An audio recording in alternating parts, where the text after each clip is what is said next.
हां, असा हात आपला ह्याच्या समोर असा, ठीक आहे, बरोबर आहे. जरा पाय असे जोडून, ही अवस्था झाली नमस्कारासन. आपली नजर समोर, आपले हात आहेत ते असे छातीच्या खोबणीमध्ये अंगठा आणि असा पूर्णपणे जो ताठ हे पाहिजे. ही पहिली अवस्था झाली नमस्कार स्थिती. याच्यामध्ये आपला श्वास जो आहे तो आपण श्वास घेतो आणि सोडतो आपल्या न कळत. म्हणजे आपण त्याच्यावरती घ्यायचं आहे, त्याच्यावर जोर द्यायचा नाहीये. आपली नजर समोर. आता ही नमस्कार स्थिती कुणाकुणाला लक्षात आली? हात वर करा. छान, म्हणजे सगळ्यांच्या लक्षामध्ये ही स्थिती आलेली आहे. या स्थितीला नाव काय आहे? नमस्कार स्थिती. ठीक आहे. आता ऊर्ध्व नमस्कार. ऊर्ध्व म्हणजे काय? मागची बाजू. आणि आपण नमस्कार वरती उचलून हात आपण पाठीवरती थोडासा बाक घेतोय. मला ज्याला पाठीच्या कण्याचा त्रास आहे त्याने जास्त ताण घेऊ नका. हात सरळ वर केले तरी काही प्रॉब्लेम नाहीये. ठीक आहे. आता आपण ही स्थिती घेतो त्यावेळेला आपला श्वास आहे ना, हॅलो हॅलो, हा आता मोठा. तर आपले जे हात जो मागे घेतो त्यावेळेला आपण काय करायचं माहितीये का? श्वास घेत आपण मागे जायचं.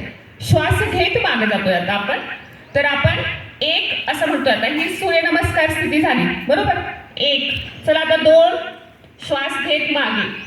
आता इथे पाठीचा कणा हा इथे थोडासा वरच्या बाजूने आपण हे घेतलेला आहे, बरोबर आहे. तुम्ही हात जोडू शकता किंवा हात तुम्ही दोन्ही बाजूला असे करू शकता.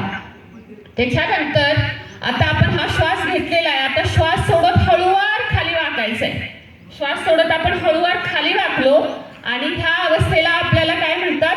हस्तपादासन. आपले जे हात आहेत ते पायाजवळ आपण घेतलेले आहेत आणि आपला पाठीचा कणा आपल्याला अंगठे धरून जो उभा करतात ते ह्यासाठी की आपला मेंदूचा रक्तप्रवाह जो आहे तो मेंदूकडे जातो आणि मग आपलं लक्ष वर्गामध्ये राहतं.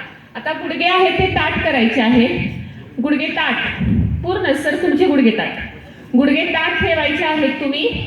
आणि ह्याच्यामध्ये आपला हात जो दोन्ही बाजूला खाली वाकणं ही आदर्श अवस्था आहे.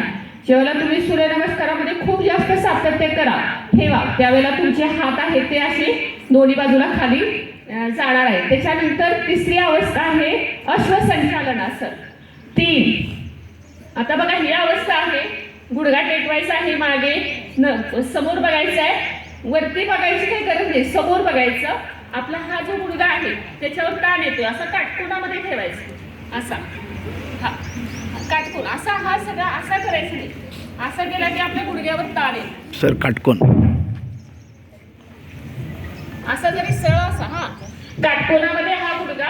आता ह्याच्यामध्ये मागे जो पाय आहे आपण असा केलेला आहे, तर ह्या पायासारखा असा मागे पाय पाहिजे, असं मागे. हा ठीक आहे. हा झाला काय? अश्वसंचालनासन. म्हणजे घोडा जसा आहे ना तो म्हणजे जायच्या अवस्थेमध्ये उभारलेला असतो ना, तर त्याला असं नाही.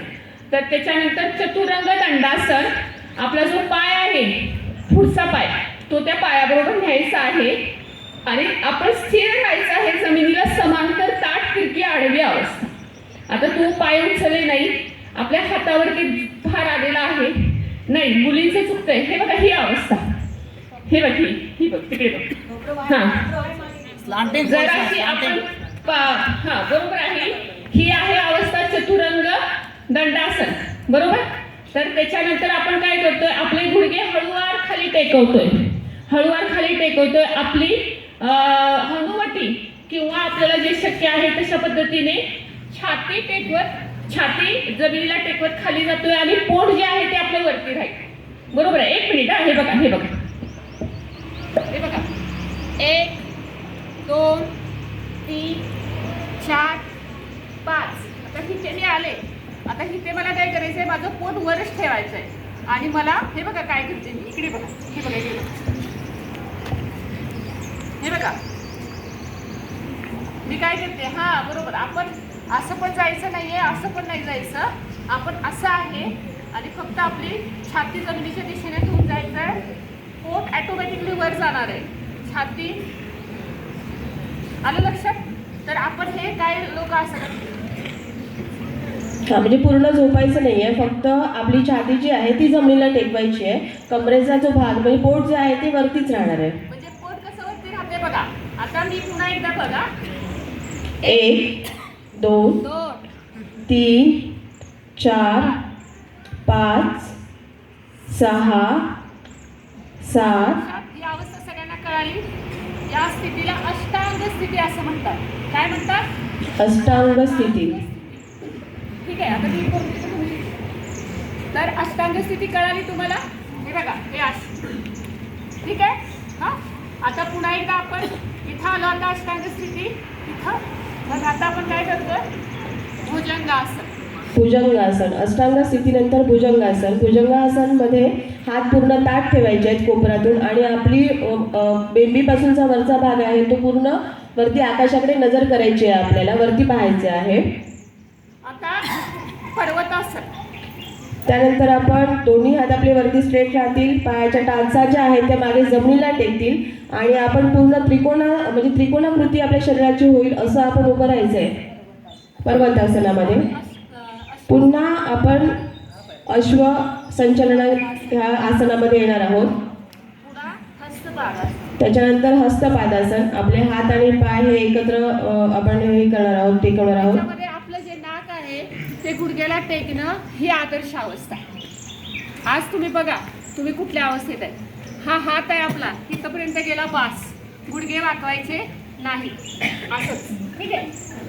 आणि आपलं नाक गुडघ्याला टेकवायचा प्रयत्न करायचा आहे. आणि आपला सूर्यनमस्कार पूर्ण झाला.